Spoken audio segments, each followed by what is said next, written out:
Aujourd'hui, on va explorer ensemble comment j'utilise la Suunto Ambit sur le terrain à la montagne de Sutton.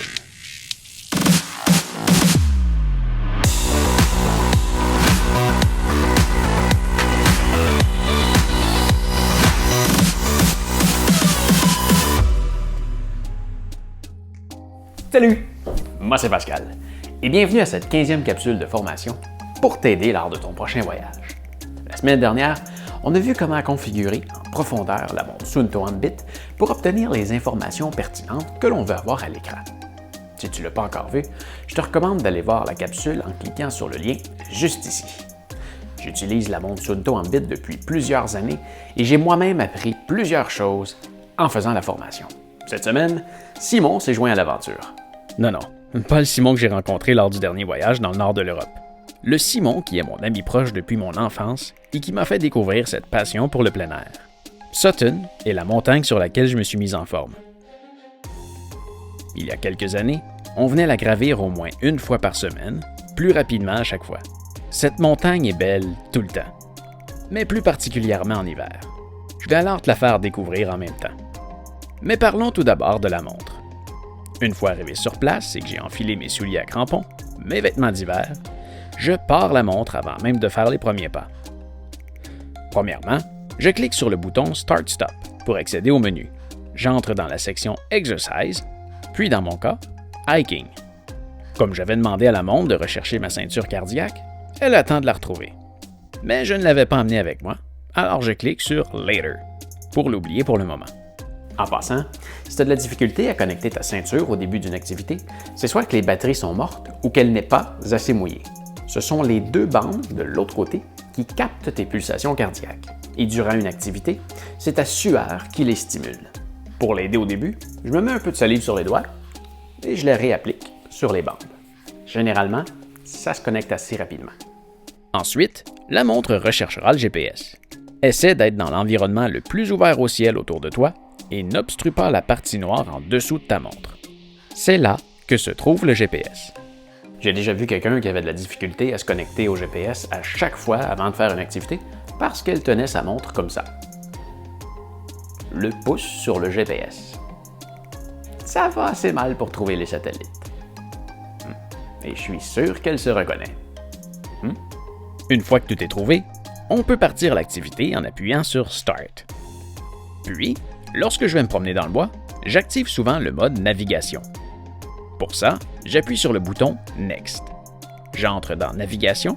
Je n'ai malheureusement pas pensé à le faire sur place, mais si jamais tu es pris quelque part et que tu veux appeler des renforts, c'est dans Location, puis Current, juste ici, que tu pourras partager ta géolocalisation. Une fois dans l'option, tu peux aussi enregistrer le point. Mais ce que je voulais faire à cet instant, c'est de pointer le sommet. La semaine dernière, j'avais enregistré le sommet de la montagne dans la montre.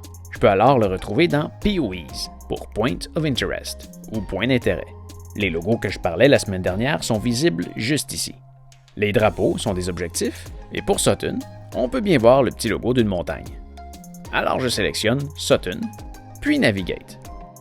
La montre m'indique alors précisément la distance à laquelle je suis du sommet et m'indique aussi approximativement dans quelle direction aller. Oui, approximativement. Aventurons-nous dans les sentiers, on verra pourquoi un peu plus tard.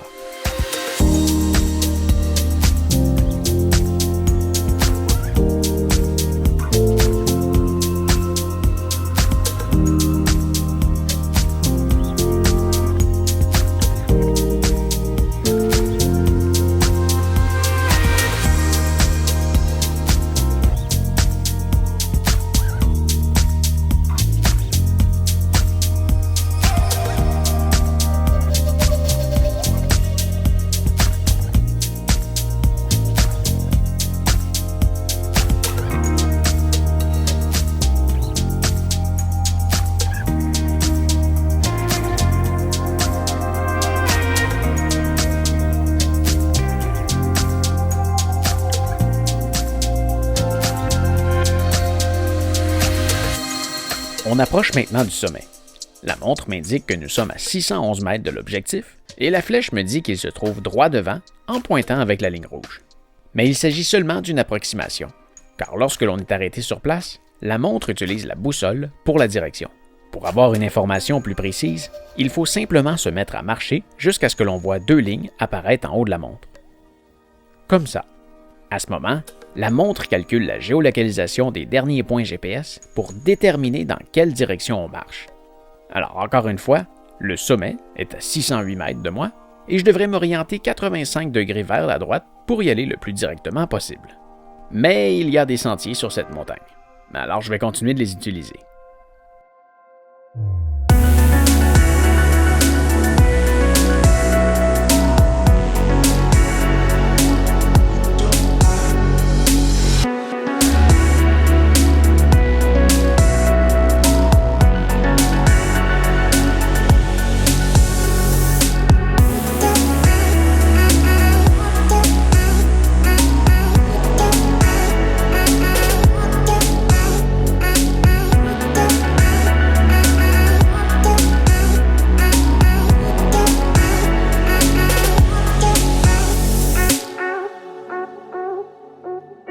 Nous voilà arrivés au sommet.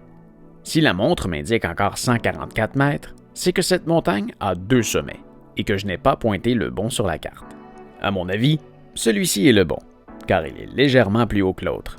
Alors, il est midi 28, je suis à 972 mètres d'altitude et j'ai gravi 456 mètres. Nous sommes partis depuis 1h22, descendus 6 mètres et je n'avais pas mis ma ceinture cardiaque.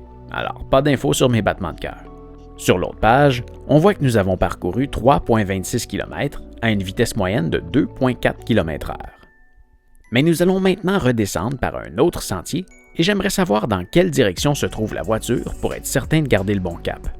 Alors, je retourne dans le menu, comme au début, en maintenant le bouton Next. Si l'écran réagit comme ça, c'est seulement parce qu'il faisait environ moins 15 degrés Celsius et que l'écran avait très froid. Ensuite, on retourne dans Navigation et on sélectionne l'option Find Back. Cette option pointe le premier point de géolocalisation enregistré lors de l'activité. Je sais alors que la voiture est à 1,87 km à vol d'oiseau, à environ 90 degrés vers la gauche. Si cependant j'étais perdu dans le bois et que je n'arrivais pas à retrouver mes traces, c'est l'option Track Back qui pourrait m'intéresser davantage. Je retourne dans le même menu, Navigation. Je ne peux pas y accéder pour le moment car Find Back est déjà activé. Je dois alors faire End Navigation pour le faire apparaître. Et voilà, l'option Trackback est maintenant disponible. La montre calcule alors tout le chemin parcouru depuis le début de l'activité. Voilà, la montre affiche le trajet entier à l'aide de la ligne noire et nous sommes la petite flèche noire. Mais un trajet de 3,15 km sur un écran de quelques centimètres, c'est loin d'être précis. C'est pourquoi on peut appuyer sur View pour agrandir la carte à une plus petite échelle et bien voir le sentier utilisé. Dans ce mode, nous sommes la flèche au centre et le tracé se déplace en tournant. La montre émettra même un signal sonore pour nous avertir si l'on s'éloigne du trajet. Voilà, ça fait le tour pour aujourd'hui. Comme on a vu la semaine dernière comment paramétrer la montre en entier, je crois que l'essentiel qui restait à voir aujourd'hui, c'était le menu navigation, pour bien s'orienter et même peut-être se sortir du pétrin. Personnellement, l'option Trackback m'a sauvé la vie 2 fois. La première fois, je suis sorti d'un sentier sans même m'en rendre compte, et quand je l'ai réalisé, j'étais déjà assez loin que j'étais pas capable de revenir sur mes pas. La deuxième fois, on était au sommet d'une montagne, dans une tempête de neige, et on n'arrivait même pas à voir à plus de 5 mètres en avant de nous. Il ventait tellement fort que nos traces de pas dans la neige étaient effacées en dedans d'1 minute. Bon, ok, on se serait sûrement jamais aventuré au sommet sans outils pour être capable de se retrouver, mais ça nous a quand même permis de ramener quelqu'un qui tournait en rond depuis un certain temps en sécurité sur les sentiers dans le bois. Alors, je te laisse sur d'autres belles images de Sutton et on se revoit la semaine prochaine avec un documentaire sur la Gaspésie.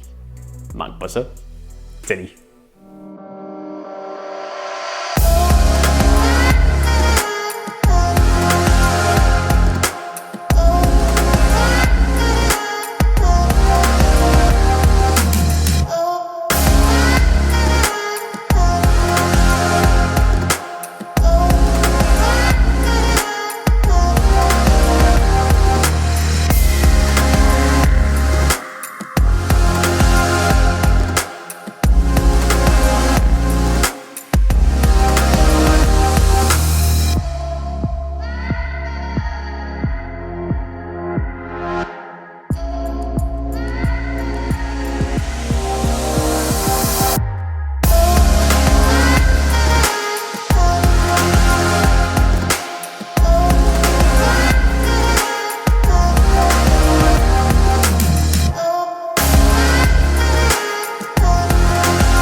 Merci infiniment d'avoir regardé cette vidéo. J'espère que tu as apprécié. Si oui, tu peux me faire un pouce en l'air. Si ce n'est pas déjà fait, joins-toi à moi en t'abonnant à ma chaîne. Tu peux faire apparaître le bouton en cliquant sur mon visage juste en dessous. Puis n'oublie pas d'appuyer sur la petite cloche juste à côté. Comme ça, tu vas être avisé à chacune de mes nouvelles publications. Tu peux aussi venir me visiter directement sur mon site web, pascalmarquis.com. Pour encore plus de contenu, abonne-toi à ma liste de courriels personnels. Le lien est disponible dans la description. En attendant ma prochaine publication, voilà d'autres vidéos que tu n'as peut-être pas encore vues. Bonne écoute! Salut!